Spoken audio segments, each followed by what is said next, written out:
Welcome to Breakdown Blitz with Insidious and Ghost. Enjoy the show.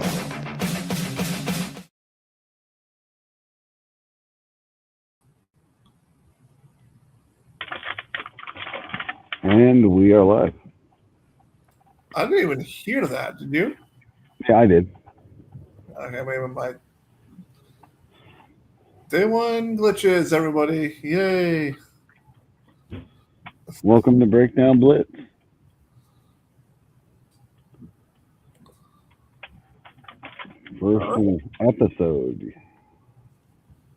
First episode when we're having first one glitches. Gonna love that. Always.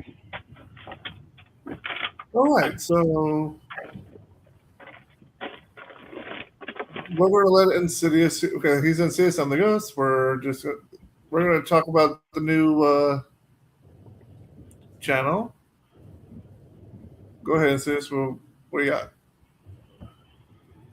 Well, this is talk about anything and anything, really. Break it down, give them our thoughts and our reactions. So you can expect. So during the football season, we like to talk about the football, NFL season, UFL season. We like to talk about random crap going on in the world. The hottest news. I'm sorry? The hottest news. Yeah. All right, so what's the first thing on the agenda? Well, for starters, I mean, there was one thing you wanted to talk about today that we weren't. Sorry, one of us is still waking up. One thing we did want to talk about was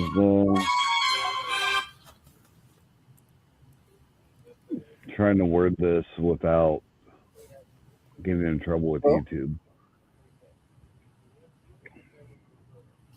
Assassination trial that's going on. I know you wanted to talk about that. Okay, so sorry about that. I had a phone call. I think I got pocket dialed. Anyway, so anybody that knows what's going on right now in the news, it just started yesterday. It's Tyler Robinson's pre-trial. It's a pre-trial. Anybody that knows anything, Tyler Robinson is the one that's been accused of assassinating Charlie Kirk in Utah last September 10th. Did you see where the judge flinched 3 times when they showed all 3 different angles that they got? Okay, so what Insidious is referring to is that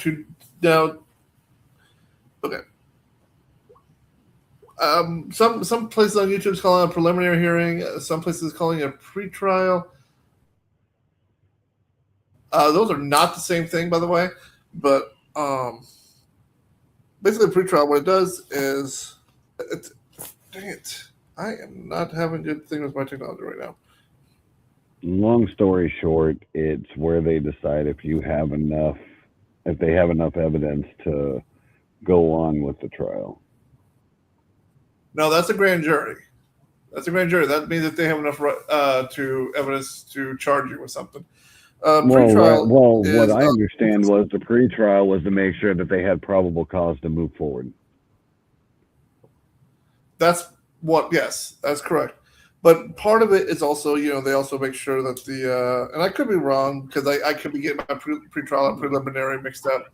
But the idea is the jury's not there yet. It's just the attorneys, the person that's on trial, and the judge, and they're going over the evidence of what can and can't be used at trial. If there's any plea bargains, what all charges will be affiliated.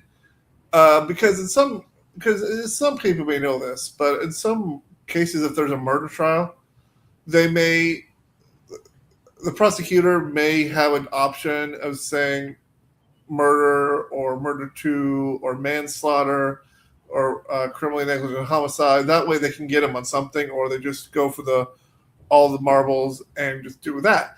The idea, and again, I could be wrong, but I think that's the definition of what these things do. Um, and again, that's the thing. If we're wrong about something, we're wrong about something. But I'm just going by what I'm reading and how I'm going about this stuff. So this Yeah, I is was reading into it this morning. I wasn't going to watch it 3 hours worth of freaking videos. I'll tell you that. uh,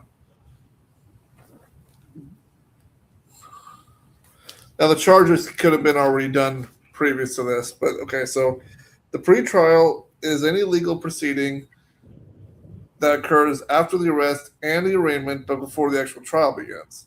It's to share the evidence, negotiate settlements or plea bargains, and establish the timelines for the court.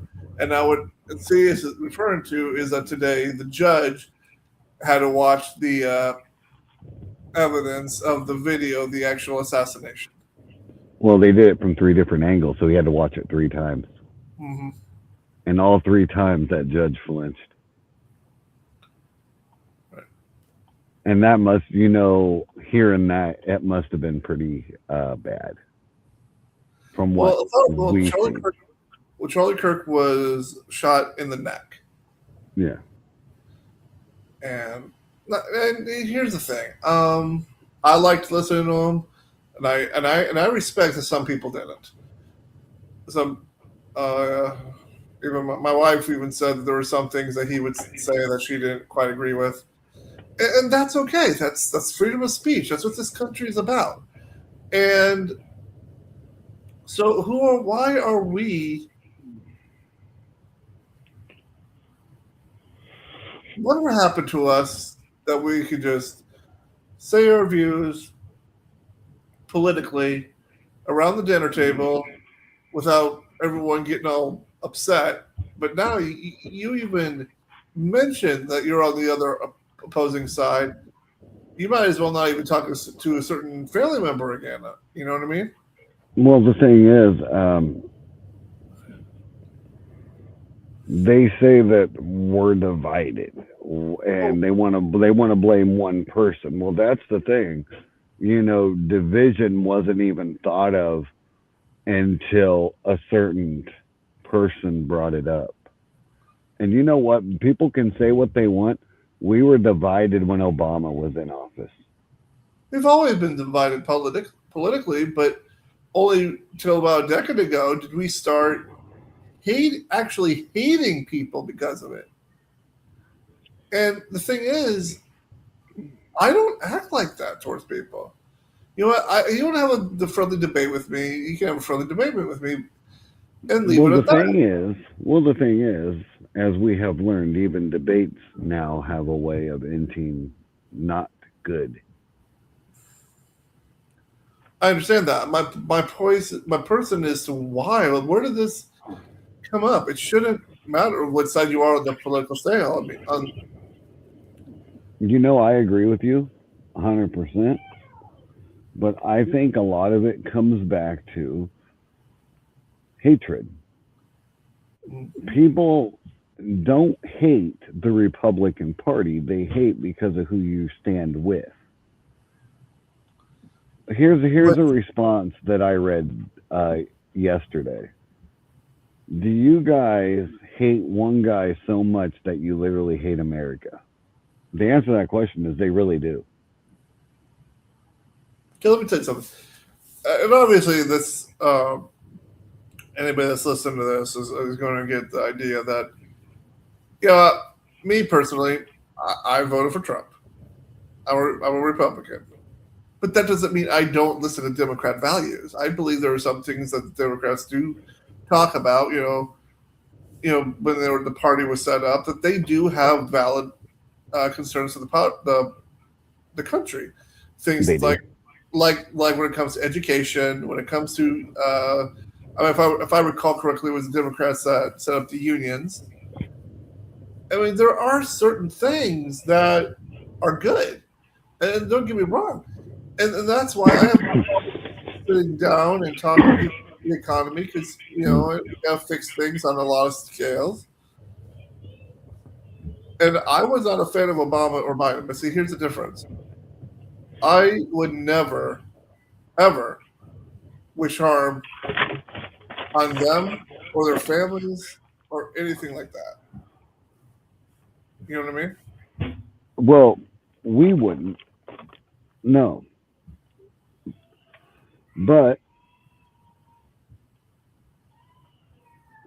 some people live on the internet. And I hate to say that, but they do. And when you completely live on the internet, things you read, things you hear people say, it's almost like a brainwashing mechanism for not standing up for Tyler here by any means necessary, but he was part of that LGBTQ community. The part is Charlie really spoke on that and his feelings got hurt. But does that mean that you needed to go and take action the way you did it? You could have No. debated him. He was right there. You could have got up and grabbed the mic. But no, you took the cowardly way out and decided to just put your eye in long view, as a sniper Now, would if we say. all know, now of course, we also believe in the American ways that he's alleged he's innocent until proven guilty. We get we'll play all that. So All I'm saying is that I believe as Americans we're better than that.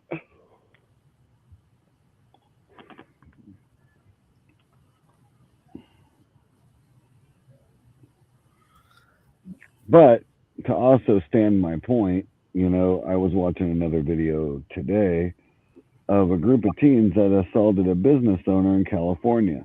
The business owner grabbed a gun, and the teen's like, "This fool just grabbed a gun. Can you believe this?" They tried to become victims when they were the assailants. They were assaulting that guy.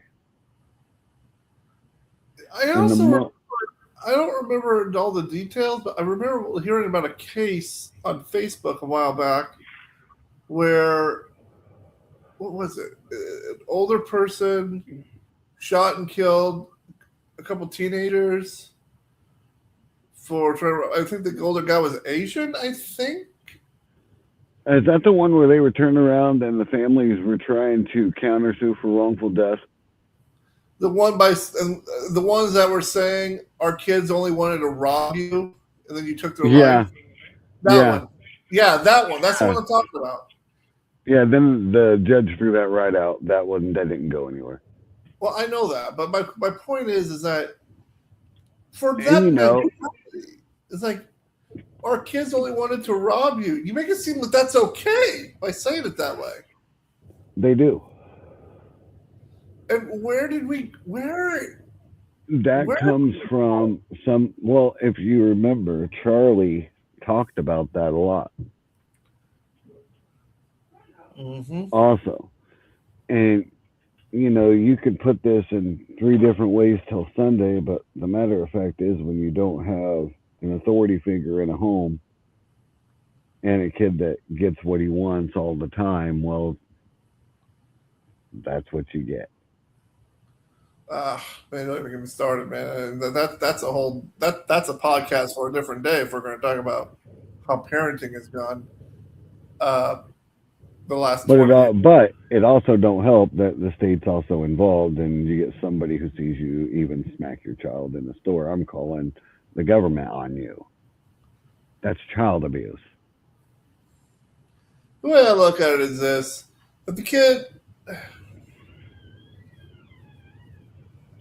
I mean, I don't know. Maybe I should be careful what I'm thinking about this. Look, I was spanked growing up. I'm fine. I mean, I was never abused. Um, I never had fear going to my parents for anything. I wasn't traumatized. And my mother recently passed, but even before she did, I was still I'm still extremely close with my dad. Hell, I just had breakfast with him this morning. It's I'm not still everyone's still So I just don't get it. You know what I mean? And here's the thing. People, discipline, and when I'm saying discipline, I mean discipline. I'm not talking about spanking. I'm not talking about beating. I'm talking about just doing something. The structure of raising the children. I believe it's abuse not to discipline the child because you're not doing them any favors by teaching them that they can get whatever they want in life. You know what I mean? You got to teach them structure. You got to teach them the world doesn't revolve around you, and stuff like that. You know what I mean? I agree. So so what do you think? Do you think it's discipline? I'm sorry. Do you think it's abuse not to discipline your child? I think it's abuse not to. Yeah, that's what I just asked. Yeah. But then again, our views would not align with certain individuals, if you know what I mean. And but here's the thing: when you were growing up, well, okay, well, I'll tell you this. When I was growing up, if I was talking to an adult, I was either saying Mister, Miss, Sir, or Ma'am. You know what I mean? Some form of respect was coming out of my mouth. That's gone. And you know, John Wayne said it best in one of his last videos that he put out. The days of tipping your hat to a lady are gone. The days of just being civil are gone. Yeah. And he's right, because if you look at nowadays, if you tip your hat to a lady, it's a show of disrespect.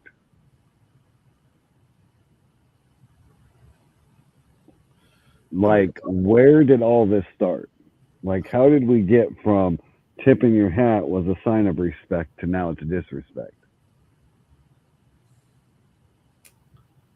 I can't answer that one, man. I get people don't want to be like there's being womanized, I think is a term that you hear. And I get it. There's a show of respect there, but is it really a bad thing to tell a lady that she's attractive? Is it really that bad of a thing these days? Depends on the person you're saying it to, I guess. I mean, these days you got to be careful how you give a compliment. Exactly, you really do, and it shouldn't be that way, but it is. So, okay, and I hate to say it that way, but you know, even it depends on the person in general who you're giving a compliment to. Right. Hey, now let me go back to the trial for a second. Me and you were talking about this previously, and you were mentioning the circumstance that you think. Okay, before anybody gets anything on anything about this, these are all just our opinions. It's our thoughts, and that's that. Okay? We're probably going to have to create a disclaimer about that. But the thing about this trial is, do you feel he's going to be able to get a fair trial one way or the other? You know, somebody else said this exact same thing. Because, we covered the Idaho thing all the way up until the end. Yes, we did. And for anyone that don't know what we're talking about, it was what was that guy's name? Do you remember? No. But I can give you another relation if you would like, of somebody easier. No, give me a second. Wait a minute. Wait. Did they actually do hold on. I think I just found something interesting. He pled guilty, Yeah, I and know that. yeah, he pled guilty, and They he actually also, created a documentary about yep, it. they did that before they even were going to go to trial, bro. Like Yeah, that was on I didn't know they Netflix did and that. Hulu. Yeah, that was on Netflix, Hulu, and everything else before. And that goes back to what we were saying. They did all that before the trial even got done. All right. So, for anybody that doesn't know what we're talking about, it was the Idaho murders in 2022. The four University of Idaho students that were murdered by um, Brian Koberger. Yep. I apologize if I'm saying that name wrong. Um, anyway, before the trial, like he just said, before the trial even went through, he pleaded guilty and was sentenced to 4 consecutive life sentences without the possibility of parole. I think what did he plead guilty? If I recall right, was it to avoid the death penalty, or am I wrong about that? Yes, exactly right. That's what he exactly did. Okay. Again, I don't remember. It was like a little while back. But anyway, so what instance is trying to talk about? We when it happened, we were on a different podcast at the time, and we were following it really religiously. I mean, we were every update. We were sharing, talking about the different angles, looking at the photos. We even had some theories on, hey, who else could, how else it could have happened before more evidence came to light. Well, the one that got me was is how before the trial started, they pulled one out of thin air, an eyewitness that was guaranteed no one ever heard of, no one, she never even took account, and then all of a sudden, a week before the trial, this witness magically appeared. Excuse me. Well, yeah, because the one witness they had was going off of bushy eyebrows. Well, we needed a stronger witness to convict this guy. Like I don't Sorry, I just had to stop with myself. all with everything that they had. I don't even know how they had enough to even go to trial. Because with the DNA that they found out they compared it with um oh, what do you call it? No, ancestry. That's how they compared it. But they had an actual DNA expert come in and say, well, that's only less, not even 99%. That's like 50%. Well, the problem, We need 100% guarantee. And when they reran it, they were right. It was only a 50% match. well, the problem is that, and we were looking forward to the actual trial to see maybe there was something that we were missing, but they never actually went to trial. He pled the guilty before the trial. So, Well, you know what? He did the right thing. huh? He did the right thing, though. Well, now because you were concerned that he wasn't going to get a fair trial, and now that's where now I'm asking you again with this case. This case is cut and dry. There's too much evidence, way too much. Mm-hmm. Brian's case, what evidence really did they have? They obviously had something that we didn't catch. They didn't even have a witness. Like I said, they going through all the evidence that was leaked that I found in Brian Koberger's case alone, there was nothing there. They had one witness whose eyewitness was bushy eyebrows, and then a weekend after, I'm sorry, but it's still funny. And the defense would have tore that apart in a second. The moment she hit that stand, it was dark. It was, and you couldn't even get his height. But the only thing you could see was his eyebrows. Obviously, there was something more that we didn't know. Otherwise, no, they released all the evidence. Everything was out in the open. The text from the girls. I'm still trying to figure out what took so long when the other girls never went to bed. and then waited an hour after they found him to even call. Like, there's a lot I didn't understand that was in the house alone.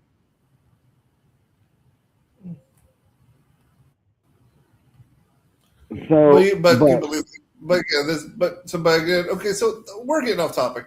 The point is about oh, this trial. not Like, really, not really. We're not. We're on topic because what we're saying is we have a case here that's loaded with evidence, 100% loaded with it. We had this guy over here that really didn't have anything, but he was convicted by the media. But do you know who else said that exact same thing? uh, Charles Manson. When they interviewed him and they asked him in person, "Did you kill those women?" He goes, "Why does everybody keep saying I killed some? I didn't kill anybody." He's like, "Well, you sent those girls back in." He goes, "Oh, is that what they're saying?" He goes, "Well, you were there." He goes, "You mean the girl that wrote 3 books and has changed her story 3 different times?" And he goes, "I was convicted before that trial started by you, Fox News, MSNBC. I was convicted before I even had a fair." He goes, "That trial wasn't fair." He goes, "You guys can say what you want. The tabloids had me painted. You had me painted." He goes, "They wouldn't even let me cut my hair or shave because they wanted me to look good for the newspapers." I was like, "Oh, shit. That was deep." okay, I know nothing about any of that. So Yeah, if you ever get a chance, look up his interviews. They are actually really interesting yeah, but I have a at question. the Yeah, but at you're the also picture he paints. yeah, but you're also assuming he's telling the truth and all that, right? Why would he lie? Why what choice what would Charles Manson have to prove by lying at that point? He died in prison. I mean, he had nothing to prove. You know, he was the only person in prison that had he was owned a mansion. He's owned all, as he put it. I've been in the mansion in Beverly Hills. I lived it. I had nice cars. He goes, I owned a production company. And he goes, what does all that have in common? It was all on paper. I had money on paper, but nobody ever seen it because it was in a bank. But according to the bank, I had money because it was on paper. The mansion I owned was on paper. The Everything I owned was all on paper. Nothing physical did I ever own anything. Man's got a point. On paper, you own it, but do you really own it? Uh, okay. Everything is on paper. He goes, as they put it, they pretty much let you live there, and you're going to pay taxes on it. So, do you ever really own something because you're still paying taxes on the possession that you own? I'm like, that's what really got me thinking a little bit. This guy ain't really stupid. He's actually quite smart. They had him labeled as crazy. And you know what he said about that? That really had me thinking something. He goes, "You're crazy when you start speaking the truth. That's when you're crazy." Who did they do that to recently? Jamie Foxx. When he went to start talking a little truth, they said he was nuts. Dave Chappelle, when he talked a little truth, they put him in a psycho ward. You know, Charles Manson was in 5 different mental institutions because they said he was crazy.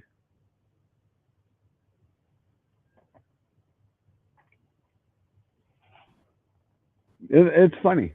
It really is. Like I said, you should really check into some of his interviews. They are interesting.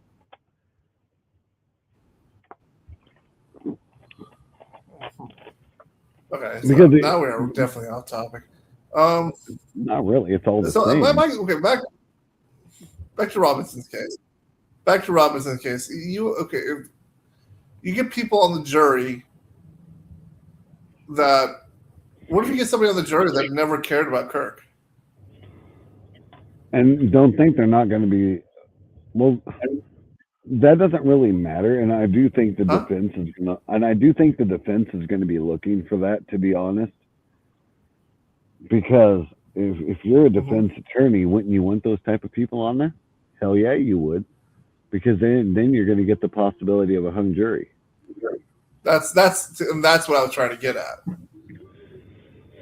So if I'm a defense lawyer, then yes, that's exactly what I'm going to look for.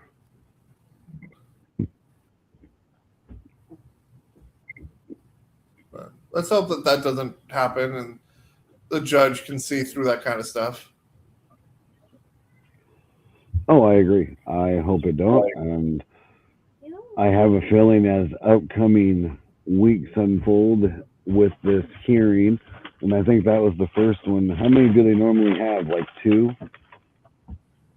I don't know. I know in most cases it normally only takes 1, but with this, oh, Ghost disappeared. So, with that being said, I'll have to see if he comes back. I think he might hit the wrong button. Or his computer restarted, one of the two. But all in all, guys, it all comes down to a matter of opinion when it comes to these type of things. You know what they say, innocent until proven guilty, even though none of us really know if this guy is innocent. None of us know if he is guilty. Only one that does is that will be is the ones in that courtroom. And obviously the man upstairs who probably does know 100%, because he knows everything we do from day to day, night to night. I'm going to definitely say he had some difficulties here. Let me see if I can get him on the phone and see what happened.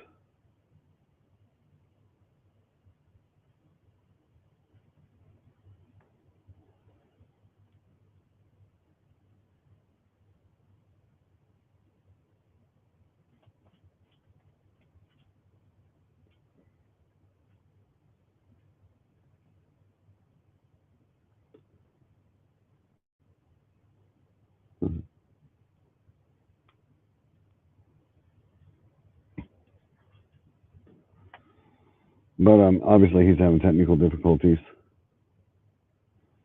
So I am going to end this for now, and I will see you guys on the next episode of Breakdown Blitz. Have a good day, y'all. Take care.